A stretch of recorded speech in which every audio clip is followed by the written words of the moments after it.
अच्छा, हम लोग जब दिल्ली गए थे सर, तो जी। वहाँ पे कम से कम 30,000 से ऊपर ही लोग दिखे। 30,000 से ऊपर लोग थे लोग सर। बोलते हैं कि हम लोगों को पागल ही बोलते हैं। हाँ। तो क्या वहाँ पे 30,000 लोग पागल ही आए थे? सर देखिए, जो जैसा होता है वैसे ही लोगों को वैसे ही और लोग समझ में आते हैं। हाँ। चोर को हर लोग चोर नजर आते हैं, है ना। और ऐसे ही जो जैसा होता है उसको वैसा ही नजर आता है।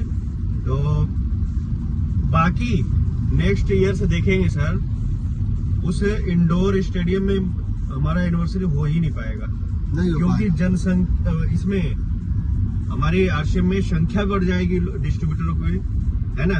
हाँ। और नए अचीवर भी बहुत ज्यादा आएंगे, बहुत कुछ बढ़ेगा, है ना। तो जब आरसीएम बढ़ेगा तो स्टेडियम भी बड़ा करना पड़ेगा सर। वो तो इस साल भी छोटा ही दिख रहा था, इस लेकिन साल भी छोटा है। बस इस साल हम लोगों को समझ में आ गया, कंपनी के जो मालिक हैं आदरणीय टीसी सर, उनको भी समझ में आ गया होगा कि ये छोटा पड़ गया है। अब नेक्स्ट ईयर से हमें, जब हमारी सिल्वर जुबली होगी, 25वां सालगिरह कंपनी का, तो सिल्वर जुबली होगा।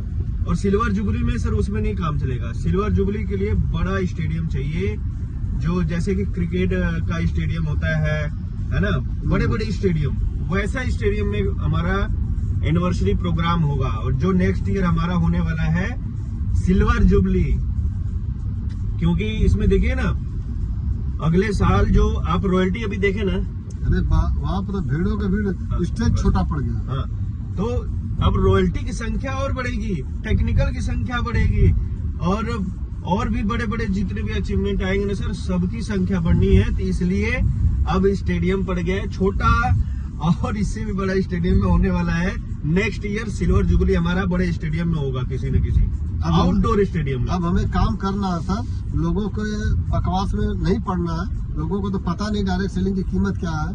डायरेक्ट सेलिंग में लोगों को लगता है कि पागल ही लोग हैं, लेकिन उन लोग अगर जो गया होगा ना, उसे समझ में आ गया डायरेक्ट सेलिंग कौन कौन लोग करते हैं। जो गया, जो देखा, जो जितने भी अचीवर थे वहाँ पे, अब नेक्स्ट ईयर सिल्वर जुबली के लिए वो और भी बड़ी तैयारी करके जाएंगे सर।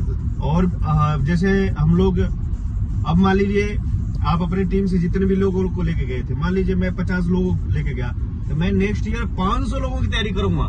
सही बात। 500 लोगों की तैयारी करूंगा कि अपने टीम से कम 500 लोगों को लेके जाऊं। और ये एनिवर्सरी प्रोग्राम, ये जितने भी हमारे प्रोग्राम होते हैं ना, इसमें ज्यादा से ज्यादा संख्या लेकर जाना है और डायमंड का रास्ता लोगों को दिखाना है, दिखाना और देखना और उसको अचीव करना। मतलब आप ज्यादा संख्या लेके जाएंगे, आपका डायमंड का रास्ता क्लियर होता चला जाएगा सर। अभी देखिए हम लोग भी बाहर फील्ड में निकले हैं और काम करने के लिए, क्योंकि कहने से सुनने से नहीं होगा, हम लोगों को काम करना पड़ेगा सर। काम करना पड़ेगा, जुड़ने से नहीं होगा, जाना पड़ेगा। यस यस, लोगों के बीच में जाके बताना पड़ेगा। जब काम करेंगे तभी अचीवमेंट आएगा, और काम करने से ही लेवल भी चेंज होगा। काम तो हर जगह ही करना पड़ता है। और काम करने से ही अमीरी आती है, और काम अमीरी तब आती है जब हमारे काम में हमारा नेटवर्क बड़ा होता है। और जो जिसने नेटवर्क बड़ा किया है, जिसने नेटवर्क बनाया है, वो अमीर हुआ है। ठीक है सर, बहुत बहुत धन्यवाद।